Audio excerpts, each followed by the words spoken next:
Voilà, je voudrais vous partager le message que le Seigneur a mis sur mon cœur pour ce dimanche 16 août 2020. Mais avant, prions. Père, merci pour cette occasion d'être ensemble, merci pour la technologie qui rend tout cela possible, merci d'être présent auprès de chacun qui va suivre ce message, que les paroles qui vont être partagées puissent impacter les vies et que ton esprit puisse conduire ces moments et que tout se fasse pour ta gloire. Dans le nom de Jésus, Amen. Alors le message d'aujourd'hui s'inscrit dans l'actualité que j'ai pu voir ces derniers temps, où c'est le temps des vendanges en France qui est chaque fois un petit peu plus tôt. Et donc le raisin est récolté et le vin va bientôt être pressé. Et en pensant à l'idée du vin, je me suis rendu compte que dans la Bible, plusieurs moments, le vin est utilisé comme une image, que ce soit en lien avec le Saint-Esprit ou bien lors de la Sainte Seine. Et si je prends le temps de m'arrêter aujourd'hui sur ce temps de la Sainte Seine, c'est avec le constat douloureux que nous ne l'avons plus vécu ensemble depuis le mois de mars, et que cela fait aussi un lien avec le fait que nous ne sommes plus vus depuis le mois de mars ensemble en communauté. Et donc, si la scène ne peut être vécue en live, nous n'allons pas la vivre maintenant, j'aimerais simplement dans ces moments pouvoir revenir sur le message qui se trouve en elle. En effet, souvent en introduisant la Sainte Seine, nous retrouvons ce qui va être dit aujourd'hui. Mais comme nous ne l'avons plus vécu depuis longtemps, je trouvais important de pouvoir nous arrêter pour au moins nous souvenir du message qu'elle comporte. Parce qu'en effet, la Seine n'est pas quelque chose de magique, n'est pas quelque chose de sacré pour nous, mais elle est surtout quelque chose qui nous rappelle ce que Jésus a fait pour nous. Et donc j'aimerais qu'on puisse se rappeler ces choses aujourd'hui ensemble. Alors premièrement, le repas de la Seine nous rappelle que Jésus-Christ est venu sur terre en chair et en os. Et pour cela, j'aimerais qu'on relise un des passages qui nous rappelle le moment où il a partagé ce repas avec ses disciples sur la terre. C'est dans Matthieu chapitre 26, les versets 26 à 29. Lisons-les ensemble. Pendant qu'il mangeait, Jésus prit du pain, et après avoir rendu grâce, il le rompit et le donna aux disciples en disant « Prenez, mangez, ceci est mon corps ». Il prit ensuite une coupe, et après avoir rendu grâce, il la leur donna en disant « Buvez-en tous, car ceci est mon sang, le sang de l'alliance, ce qui est répandu pour plusieurs, pour la rémission des péchés. Je vous le dis, je ne boirai plus désormais de ce fruit de la vigne jusqu'au jour où j'en boirai de nouveau avec vous dans le royaume de mon Père. » Amen. Il a partagé des moments de vie avec ses disciples autour d'un repas. Il y a même eu plusieurs repas, et le repas était souvent l'endroit des échanges, des partages, des enseignements, de l'intimité. Beaucoup de contrats à l'heure actuelle se signent autour d'un repas.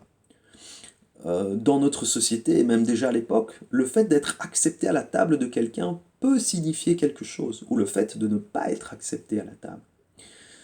Jésus, à travers cela, nous montre qu'il a vécu comme nous sur cette terre, avec les mêmes besoins, avec aussi les tentations qui peuvent exister. Il a même été jusqu'à affronter la mort pour nous. Il a fait couler son sang à la croix, pour que son sang, symbolisé par le vin, lors de ce repas, soit un signe d'alliance, un contrat entre l'homme et Dieu qui est rétabli. Son sang nous lave, son sang nous protège, nous donne un pouvoir particulier, le pouvoir d'être enfants de Dieu, des fils et des filles de Dieu. Voilà ce que tout cela a permis, avec un héritage. Nous sommes une nouvelle créature en Christ. Toutes choses anciennes sont passées. Nous sommes déclarés justes, sans péché, saints, irrépréhensibles, etc., etc. Il y a toute une liste de choses qui nous parlent de cette nouvelle identité, de cet héritage. Quelle grâce, n'est-ce pas? Nous pouvons être vraiment reconnaissants de cette œuvre que Christ a faite sur terre et particulièrement à la croix en mourant pour nous et ensuite en ressuscitant d'entre les morts, se tenant maintenant à la droite du Père, intercédant auprès du Père pour nous et nous communiquant ce qu'il est. Et il est même dit que nous sommes assis en Christ dans les lieux célestes. Waouh, tous des sujets de louange et d'adoration. Et cela nous conduit vers le deuxième aspect. Ce vin est aussi un rappel des paroles de Jésus. Je serai avec vous tous les jours. Comment? À travers le Saint-Esprit. En effet, à tous ceux qui croient et qui mettent leur confiance en Jésus-Christ comme Seigneur et Sauveur, le Saint-Esprit vient habiter en eux et sceller ce qu'ils sont en Christ. Il est intéressant de constater que dans l'Épître aux Éphésiens au chapitre 5, il y a une opposition entre l'abus de vin et la plénitude du Saint-Esprit. Comme si une comparaison était possible. Pourtant, Paul s'adresse aux Éphésiens, quand il s'adresse aux Éphésiens, il n'utilise pas cette comparaison de manière anodine. En effet, il faut savoir que à l'époque, à Éphèse, il y avait des temples dédiés à différents dieux, dont le dieu Dionysos, dieu du vin et des excès. Des fêtes, les Dionysies étaient organisées en son honneur, et lors de ces fêtes, les gens faisaient un tas de choses qui étaient pas forcément très catholiques. Ils couchaient ensemble, ils mangeaient de la chair, de la viande, hein, ils mangeaient de la viande crue, et ce qu'ils faisaient aussi, c'est qu'ils buvaient beaucoup d'alcool.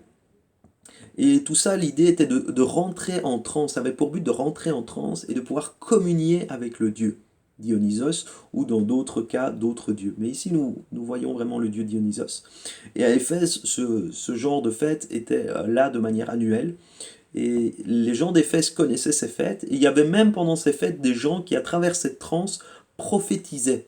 Évidemment, ce n'était pas le Saint-Esprit qui était là derrière. Mais ces choses étaient là et pouvaient amener une certaine confusion.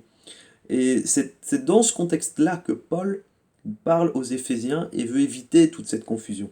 Il ne voudrait pas que les Éphésiens participent à de telles orgies ou reproduisent de telles orgies pour entrer en communion avec le Saint-Esprit. Mais il encourage, lui, au contraire, à être rempli du bon esprit, non à travers l'excès de vin, mais nous le voyons ici à travers la louange et l'action de grâce. En effet, si vous relisez Éphésiens 5, les versets 19 à 21, nous voyons différents verbes utilisés. Entretenez-vous par des psaumes, par des cantiques nouveaux.